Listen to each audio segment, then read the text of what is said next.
सगळ्या प्रकरणामध्ये रुपाली चाकणकर यांनी सुद्धा ट्विट केलंय आणि आपली बाजू स्पष्ट करण्याचा प्रयत्न केलाय। पाहूयात रुपाली चाकणकर यांचं काय म्हणणं आहे। शिवनिका संस्थान ट्रस्ट हे महादेव संस्थानचं ट्रस्ट असून काही वेळा तिथं सामाजिक कार्यक्रमासाठी आपण गेलो होतो आणि त्यामुळे सामाजिक कार्यक्रमांच्या निमित्ताने आम्ही अनेक जणांना ट्रस्टच्या कामाशी जोडले गेलो होतो। आम्ही अनेक जणांना जाऊन तिथे भेटलो होतो, ज्यात समाजातील अनेक प्रतिष्ठित व्यक्ती आहेत।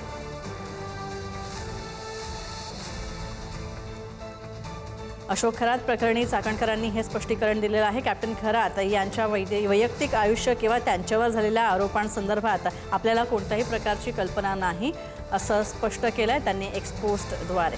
तर जे आरोप आता होत आहेत त्याच्याबाबत पोलीस निष्पक्षपणे चौकशी करतील, पोलीस तपासावर माझा विश्वास आहे असं चाकणकर यांनी म्हटलंय। तर आपण पाहतोय की नाशिकच्या बलात्कार प्रकरणातील आरोपी कॅप्टन उर्फ अशोक खरात यांना आता 24 तारखेपर्यंत पोलीस कोठडी सुनावण्यात आलेली आहे आणि अशोक खरात हे रुपाली चाकणकर, महिला आयोगाच्या अध्यक्ष रुपाली चाकणकर, राज्य महिला आयोगाच्या अध्यक्षा रुपाली चाकणकर यांचे निकटवर्तीय आहेत, त्यांच्याशी संबंधित आहेत असं म्हणत शिवसेना ठाकरे गटाच्या नेत्या सुषमा अंधारे यांनी पोस्ट केलेली आहे, एक्सपोस्ट केलेली आहे। तसंच राष्ट्रवादी काँग्रेस अजित पवार गटाच्या रुपाली ठोंबरे पाटील यांनी सुद्धा रुपाली चाकणकर यांच्यावर या माध्यमातून निशाणा साधलेला आहे आणि त्यामुळे आता हे प्रकरण काय वळण घेणार तेच पाहावं लागेल। दरम्यान अशोक खरात यांना अटक करण्यात आली आहे क्राईम ब्रांच मार्फत आणि त्यांना 24 तारखेपर्यंत पोलीस कोठडी सुनावण्यात आलेली आहे। नाशिक बलात्कार प्रकरणातील मुख्य आरोपी तर स्वतःला ज्योतिष अभ्यासक आणि म्हणवणारे, तसंच लोकांचे आपल्या विद्यांचा वापर करून लोकांचे प्रश्न सोडवणारे, समस्या सोडवणारे असं स्वतःला संबोधणारे अशोक खरात यांना अटक करण्यात आलेली आहे आणि नाशिक बलात्कार प्रकरणातील हे आरोपी आहेत अशोक खरात। तर अशोक खरात यांच्याकडून तब्बल 58 व्हिडिओ जप्त करण्यात आले होते। तर आरोपी अशोक खरात यांचा संबंध हा समाजातील अनेक प्रतिष्ठित महिलांशी आणि महिला सेलिब्रिटीजशी असल्याचं सुद्धा उघड झालेलं आहे। दरम्यान एकूण 58 व्हिडिओ सापडलेले आहेत आणि या व्हिडिओमध्ये आता नेमकं काय आहे, कशा संदर्भातले आहेत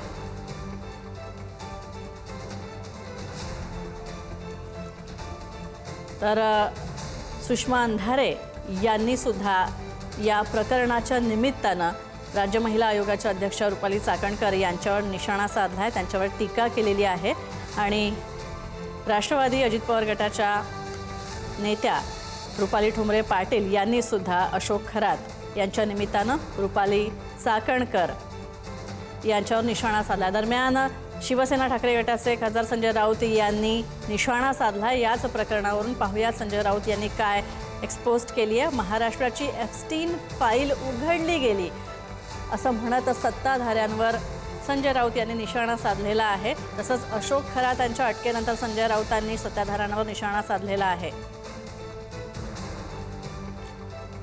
आपण पाहतोय नाशिक बलात्कार प्रकरणातील आरोपी अशोक खरात आणि त्याचे इतर समाजातील प्रतिष्ठित महिलांशी आणि सेलिब्रिटीजशी असलेले संबंध, तसंच सगळ्यात महत्त्वाचं म्हणजे राज्य महिला आयोगाच्या अध्यक्ष रुपाली चाकणकर यांच्याशी असलेले संबंध दर्शवणारी पोस्ट केलेली आहे।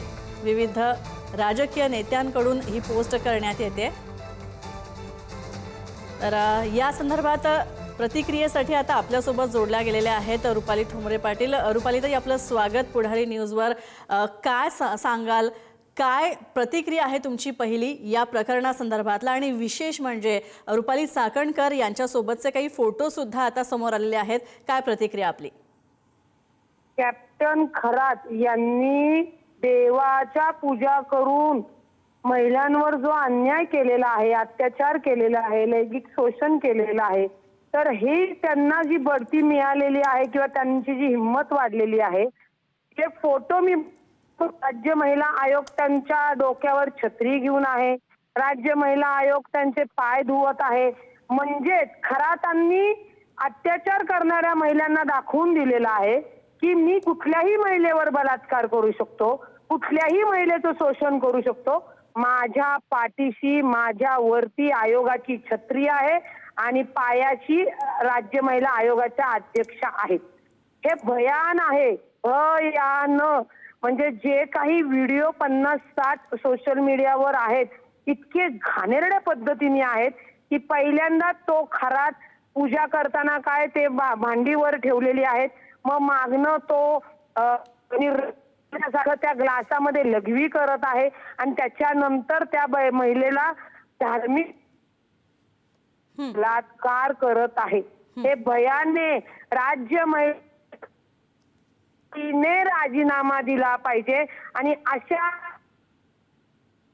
पक्ष उभं राहू शकत रुपालीताई, नाही. तुम्हाला असं वाटतं का की आता काही महिन्यांपूर्वीचं वैष्णवी हगवण्याचं प्रकरण आणि त्यानंतर राज्यात अनेक स्त्रियांविषयी घडलेल्या या गुन्हेगारीच्या घटना, कालचंच जे प्रकरण ताजं आहे की एका शाळेतल्या मुलीवर ॲसिड हल्ला करण्यात आला, ह्या सगळ्याची परिणिती आपण तुम्हाला असं वाटतं का की राज्य महिला आयोग लक्ष देत नाहीये आणि या अशा प्रकारे जर महिला आयोग चालत असेल तर पुढे राज्यात महिला सुरक्षित राहतील की नाही?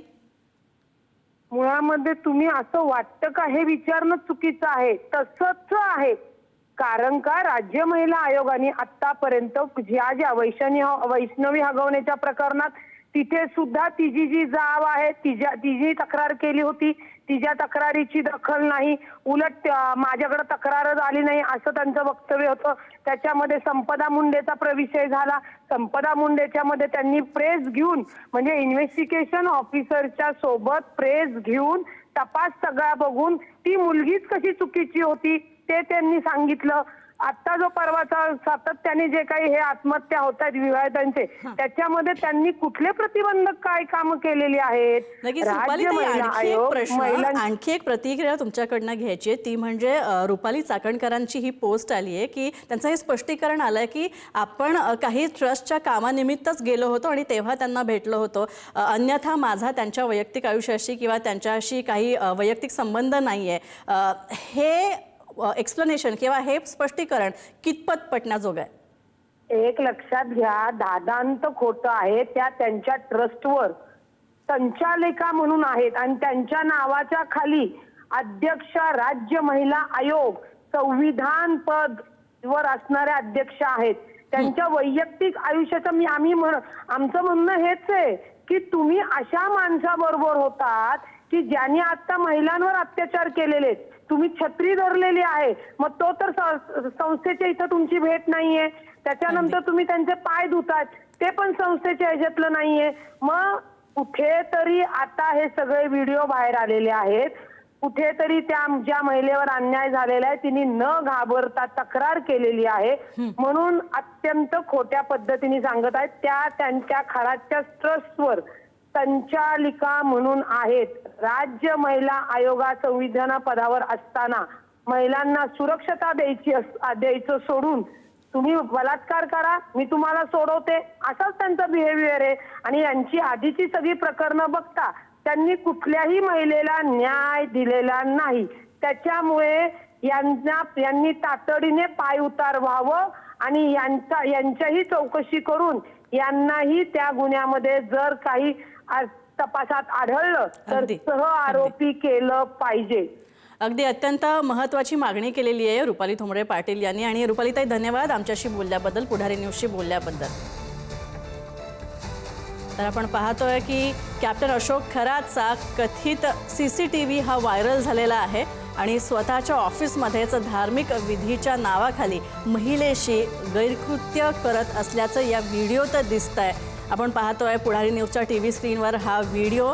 तसंच भोंदू बाबाचं महिलेसोबतचं हे गैरवर्तन आपल्याला दिसतंय. ऑफिसच्या बाहेर अनेक भाविक थांबले आहेत आणि केबिनमध्ये मात्र या महाशयांचं गैरवर्तन सुरू आहे एका महिलेशी.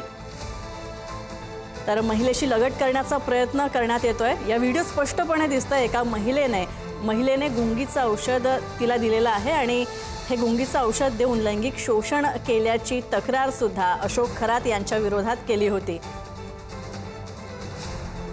तर अत्यंत लाजिरवाणं असं हे कृत्य. एकीकडे आपण समाजाचे आणि लोकांचे प्रश्न सोडवतो, त्यांच्या समस्या सोडवतो.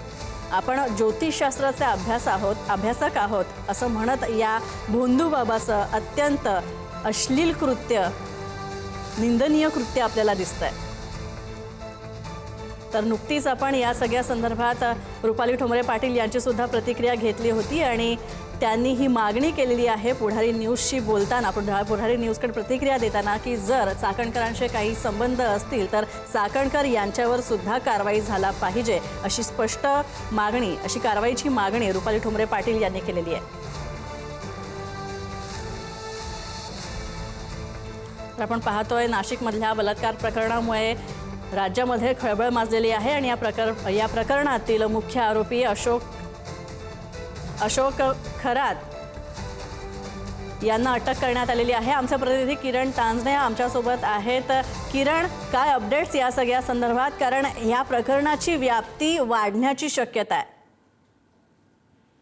अगदी खरं आहे. आपल्याला माहिती आहे की मध्यरात्रीच्या वेळेला अशोक खरात याला अटक करण्यात आलेली आहे. नाशिकच्या सिन्नर परिसरामध्ये ईशानेश्वर मंदिराचा हा ट्रस्टी आहे आणि प्रामुख्यानं नेव्ही मधून रिटायर झाल्यानंतर कॅप्टन असलेला यानं अंकशास्त्र आणि ज्योतिषशास्त्राचा अभ्यास केल्याचं अनेकांना भासवलं आणि त्या सगळ्या दरम्यान अनेकांचा राजकीय गुरु देखील तो बनलेला आहे.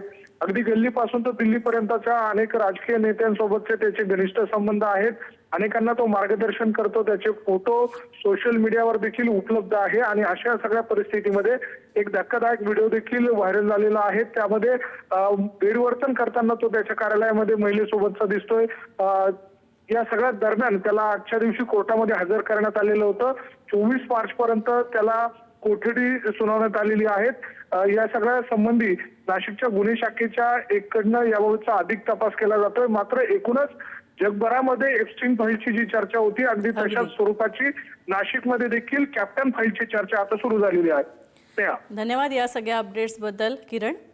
तर आपण पाहतोय कॅप्टनच्या या कृत्यामुळे स्वतःला कॅप्टन म्हणून घेणाऱ्या नाशिक बलात्कार प्रकरणातील आरोपी अशोक खरात यांना क्राईम ब्रांचनं अटक केलेली आहे आणि त्यांचा हा अत्यंत अश्लील व्हिडिओ समोर आलेला आहे. स्वतःच्या कार्यालयामध्ये एका महिलेसोबत लगट करतानाचा हा व्हिडिओ बाहेर तर या प्रकरणात एक अपडेट अशी आहे की अशोक खरात यांना 6 दिवसांची पोलीस कोठडी मिळालेली आहे. 24 तारखेपर्यंत अशोक खरात यांना पोलीस कोठडी सुनावण्यात आलेली आहे. तसंच एका महिलेनं त्यांच्यावर आपल्याला गुंगीचं औषध घेऊन आपलं शोषण केल्याचा आरोप केलेला आहे.